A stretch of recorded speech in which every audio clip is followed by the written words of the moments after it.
This is problem 2-40. It is on page 40.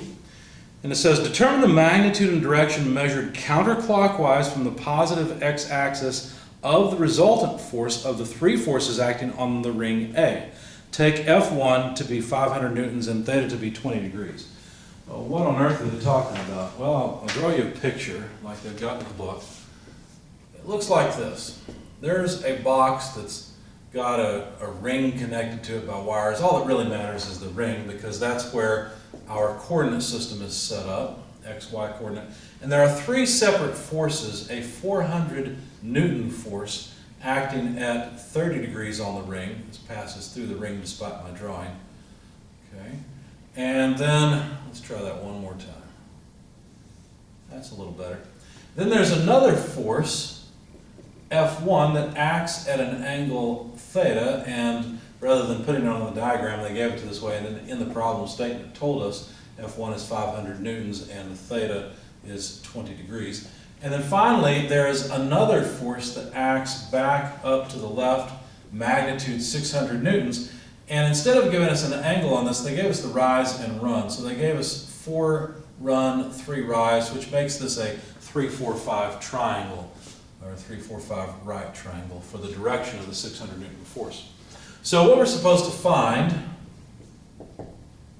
is the magnitude of the resultant of these three forces, the sum of them basically, and the angle at which that resultant acts. Now it's a little confusing because I've got a theta for the resultant and I've got a theta for the angle of F1. These are two different angles. Okay, this is the angle of whatever the sum of these three vectors are. Okay, so those are the things we're supposed to find. And of course we're measuring this counterclockwise from or with respect to the x-axis, or basically positive x. Okay? All right, so let's see. We know that the resultant force will simply be the sum of the three forces. So let's start on this side. 600 newtons is the magnitude of that force, and it's directed, well, let's see. In the I direction, there's a component that is negative, and it's 4/5 of the 600 newtons in the I direction.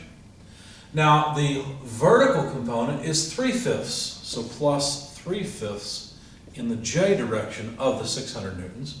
And now I've decomposed the 600 Newton force into its I and J components. Let's do the same thing with F1.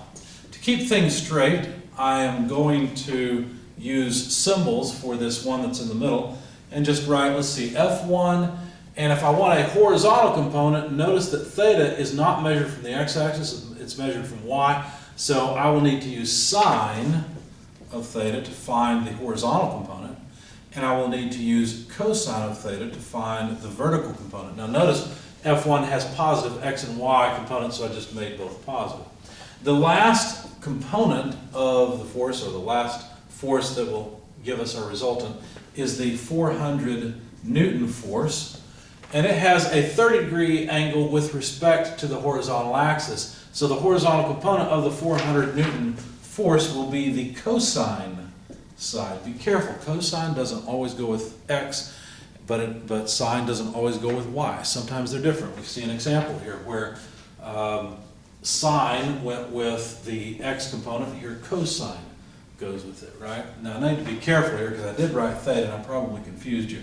That was wrong. I should have written 30 degrees. They gave it to us right there. There we go. And then let's see, so there's a positive x and y component, so plus sine of 30 degrees in the J direction. Okay? Now let's continue through one step at a time, simplifying this. If we take 600 times 4/5, what we'll find is that we get negative 480, because it's a negative component, negative 480I, let me put brackets around the first force, plus 600 times 3/5 is 360J. So that simplifies down this first, and these of course are newtons, this first force, plus F1. Well, we know F1 is 500 newtons, so let me plug it in now. And sine of theta, well, theta is 20 degrees according to the information they've given us.